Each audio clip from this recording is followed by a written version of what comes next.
Coming up on our newscast tonight. In the latest round of working-level talks between Seoul and Pyongyang, the two sides reached an agreement on most major issues related to the upcoming summit, including a live broadcast of the event. South Korea's top office announced it is looking into ways to possibly turn the Korean armistice agreement into a permanent peace treaty. President Xi Jinping reportedly accepted his North Korean counterpart's invitation. The Chinese leader may visit Pyongyang sometime in June. NEWSCENTER begins now.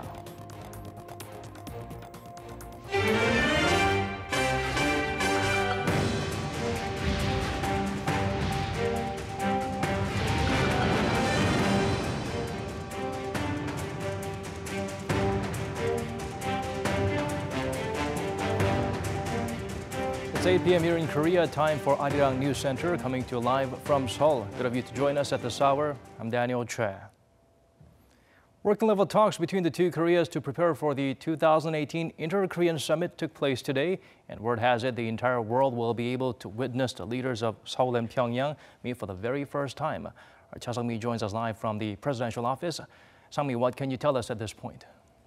Well, Daniel, South Korea's working-level officials who traveled to the North Korean side of the border village of Panmunjom for the second round of South-North Korea preparation talks for the 2018 Inter-Korean Summit returned to the presidential Blue House after an over 5-hour meeting earlier this afternoon.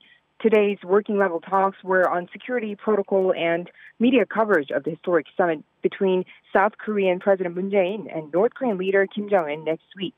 And news has it the two Koreas have agreed to allow live television broadcasts for parts of the April 27th summit meeting between the two leaders.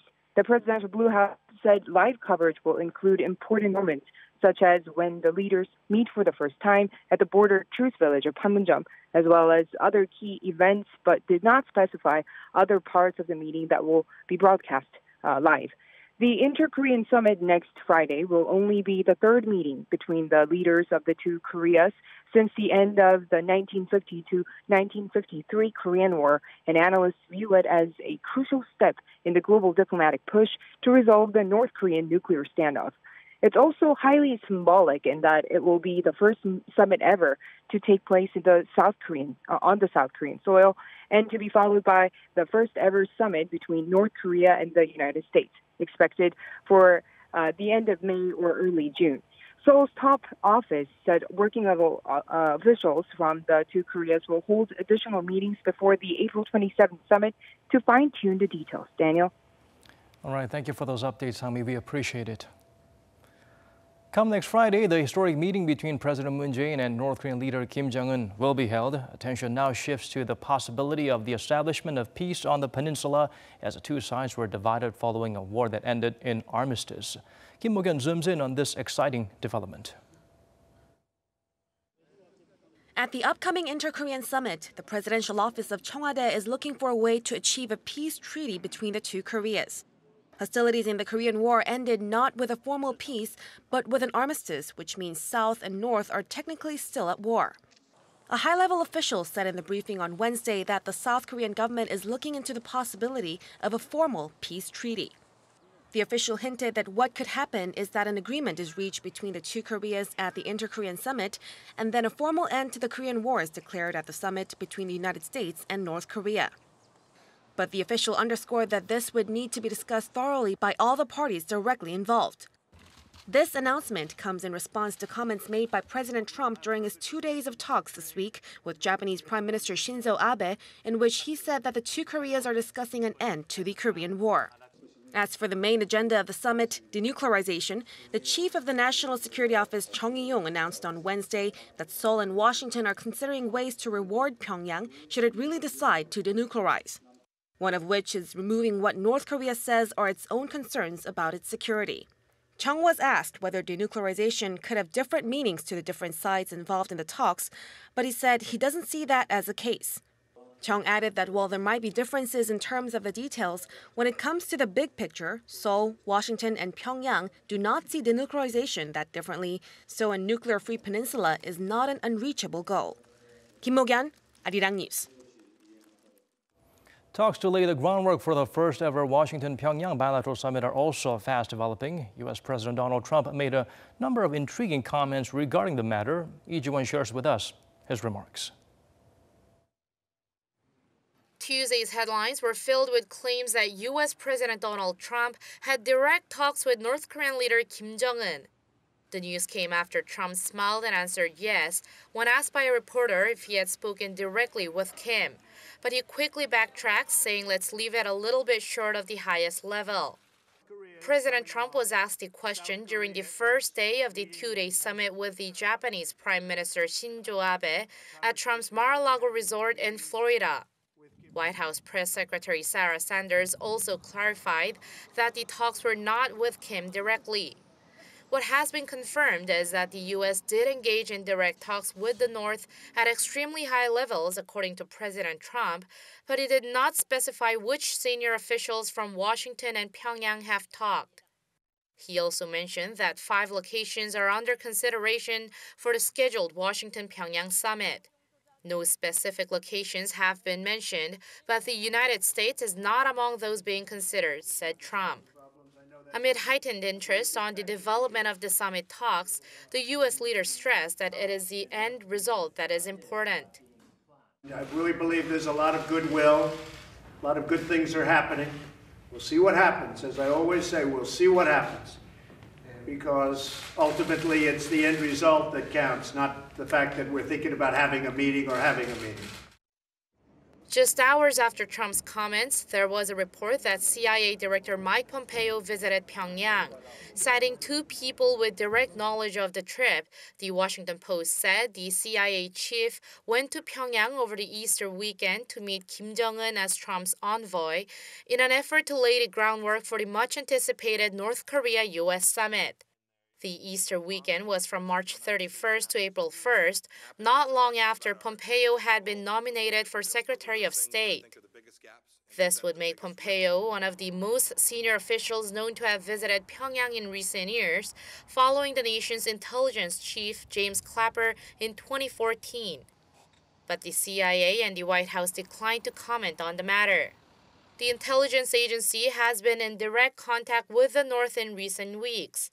Multiple sources, including CNN and Reuters, reported that CIA and State Department officials are communicating with the North through back channels to plan for the summit, which is expected to be held in late May or early June. Lee Ji-won, Arirang News. And this just coming in, according to Bloomberg, President Trump did confirm that Mike Pompeo, the CIA director, did meet with North Korean leader Kim Jong-un. Moving on, early this week, China and North Korea have been holding talks about a visit by President Xi Jinping to the reclusive state. The latest coming from CNN is this: Pyongyang is using its Beijing embassy to arrange Xi's itinerary, which will possibly take place in early June. For details, let's turn to our Won Jung-hwan. North Korean leader Kim Jong-un made a surprise trip to Beijing to meet Chinese President Xi Jinping in late March and invited him to visit Pyongyang.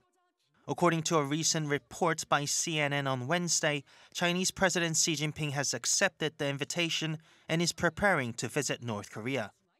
Xi's visit is likely to take place following the summit between Kim and U.S. President Trump in May or early June, according to CNN.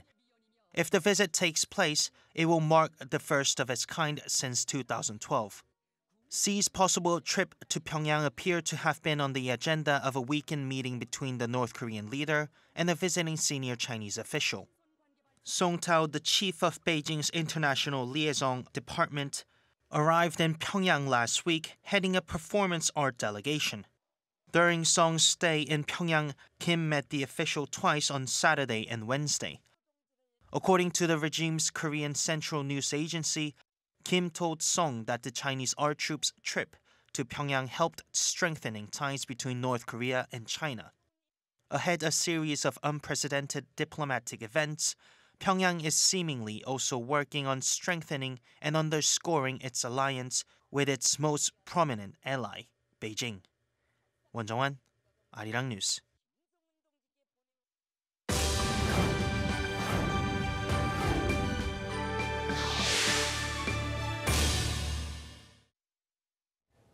The announcement of plans to end the Korean War with a peace treaty could have caught many by surprise, but the nation's Unification Ministry says the topic's already been discussed in previous inter-Korean summits as well.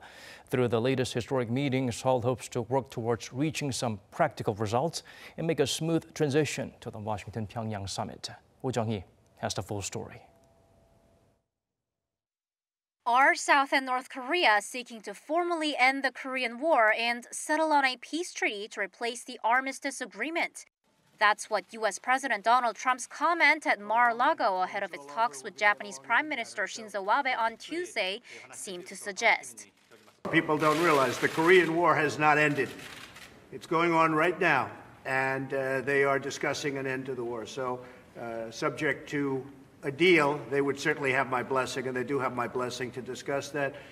Seoul's presidential office echoed Trump's remark on Wednesday and said it's seeking to reach to a peace treaty with the North at next Friday's summit talks.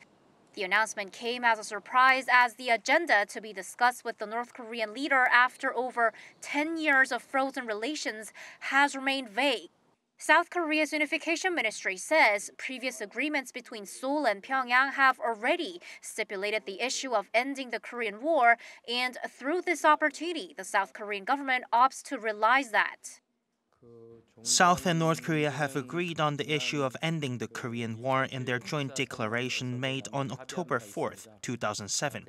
The declaration stipulates that the two Koreas end the current armistice status and see eye to eye in building a permanent peace. And the 3 or 4 parties directly involved meet on the Korean peninsula to cooperate on declaring the end of the war. Through this historic summit, the South Korean government hopes to reach to some practical results. The Unification Ministry says it'll minimize ceremonial events for the upcoming summit and focus on enabling a frank and comprehensive discussion between the two leaders. High-level or working-level talks could be held afterwards for further arrangements. Close coordination and communication with the U.S. will be continued for the inter-Korean summit to smoothly lead to the Washington-Pyongyang summit and achieve positive results. Woo Jung-hee, Arirang News. We've been continuously covering the government's ongoing efforts to ensure the success of the upcoming summit. Let's now turn the spotlight to the general public. Where do they stand on the rapid diplomatic developments on the peninsula? Our Park Hee-jun took to the streets of Seoul to hear directly from the people. The much-anticipated summit is now just over a week away, and the South Korean government is welcoming the renewed dialogue between the two Koreas. But what about the South Korean public?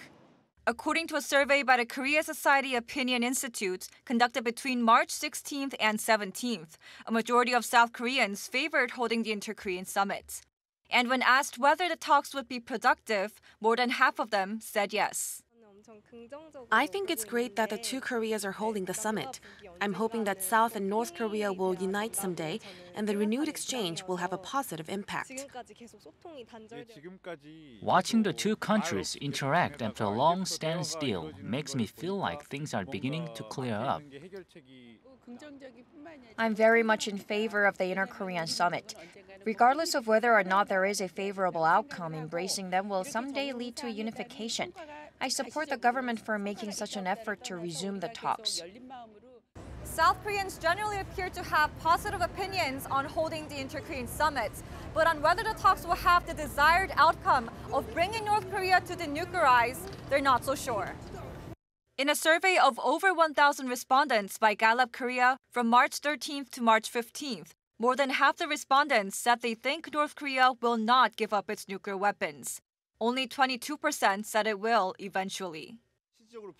I believe there's a very low chance of North Korea denuclearizing. The Kim Jong-un regime knows very well that it cannot exist without nuclear weapons. I think we should take this opportunity to identify North Korea's nuclear capabilities.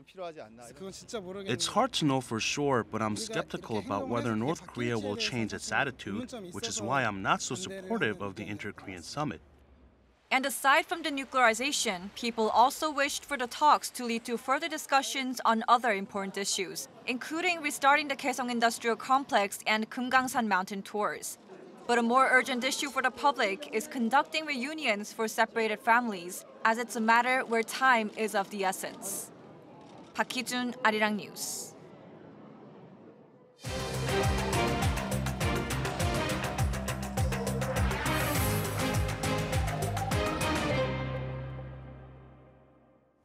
The IMF is maintaining its earlier forecast of a 3% expansion for South Korea this year. The outlook is in line with the growth projection by the nation's central bank. Lee Jae-in helped us look beyond the digits. The International Monetary Fund is forecasting that the global economy will continue to strengthen despite an overall decline in global stock markets and the simmering trade tensions between the U.S. and China. The IMF also says it's maintaining its 3% growth forecast for South Korea this year. This matches the 3% growth forecast by the Bank of Korea last week, despite mixed signs facing the export-driven economy. In addition, the IMF's World Economic Outlook forecasts 2.9% growth for 2019 and a slight downward trend of 0.1% each year for the next few years.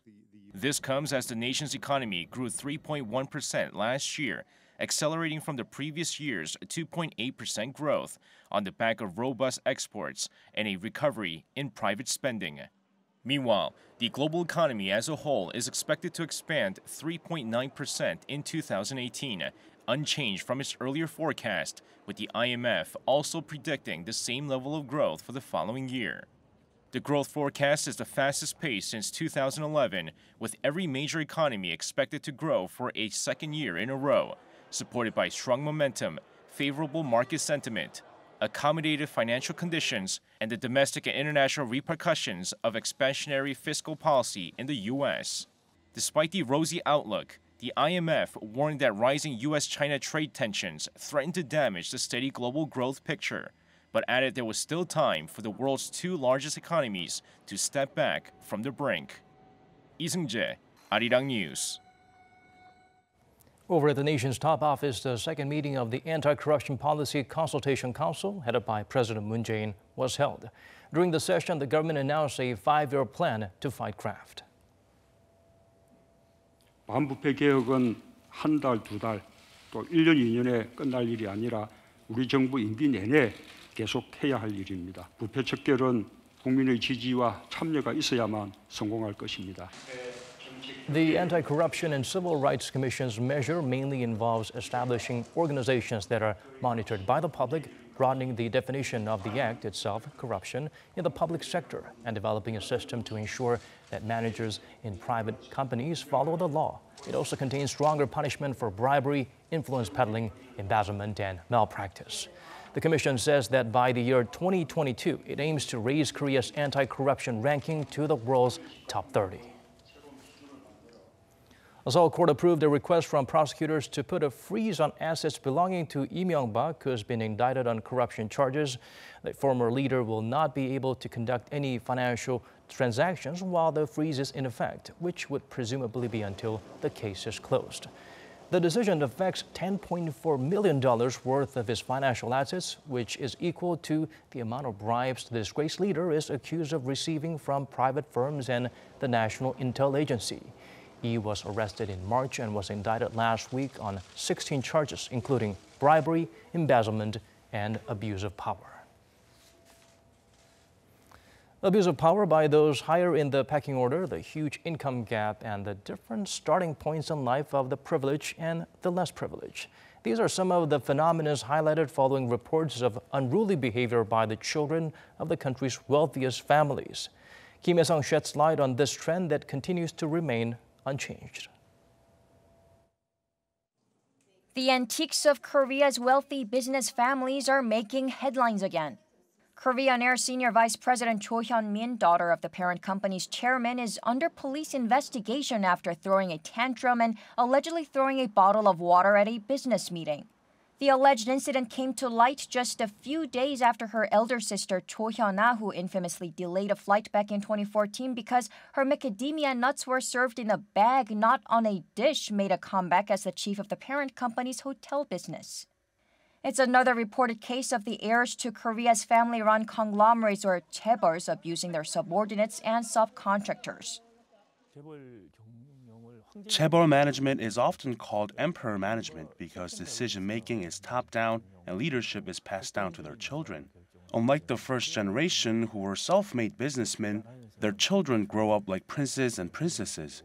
They become executives with no checks or balances to evaluate their qualifications or ethics, which is problematic.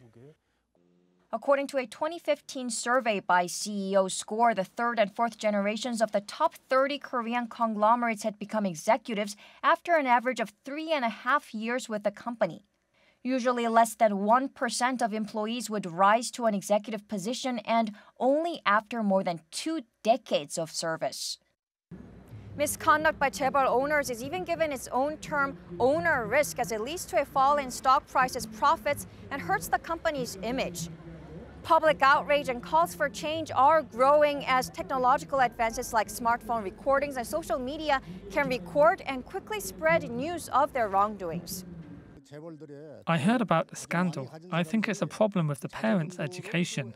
They lack basic character, not to mention a sense of noblesse oblige. It worries me. What if when I graduate and get a job, I become that underling who is abused? This isn't an isolated case. It's a social problem that needs to be addressed. Already, tens of thousands of Koreans have taken to the Blue House online petition page calling for a thorough investigation and punishment. More than 80,000 have signed a petition demanding the national airline drop the word Korean from its name as of Wednesday. Ultimately, these scandals, moral issues of Chaebol children are a reflection of the concentration of Korea's economic power in their hands. They rule over the country's legal system and even its politics. For real change, what's needed is transparent corporate governance, checks and balances, like banning executives who've done wrong from returning to executive posts, as many other capitalist countries have done. Kim Hae-sung, Arirang News.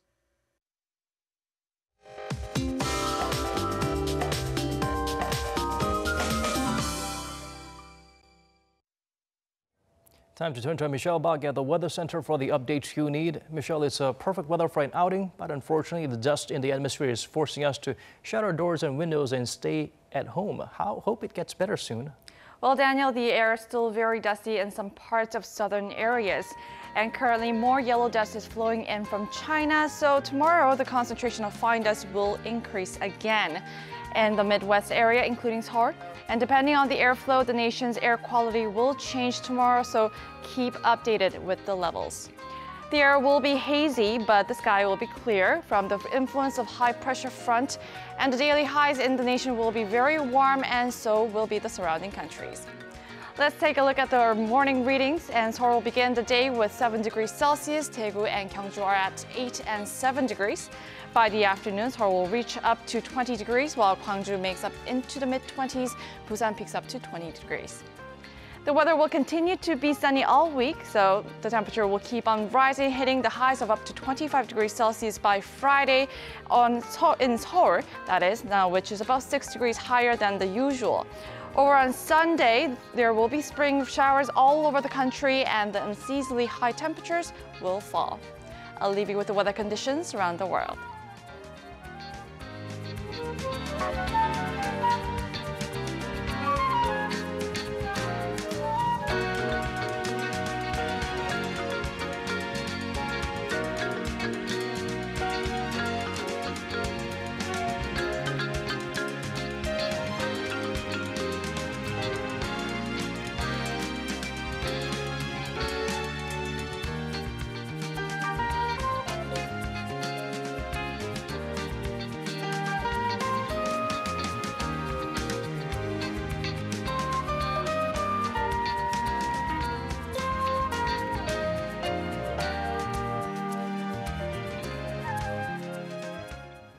These are the stories we have in store for you on tonight's edition of Arirang News Center. Thank you for watching wherever you may be.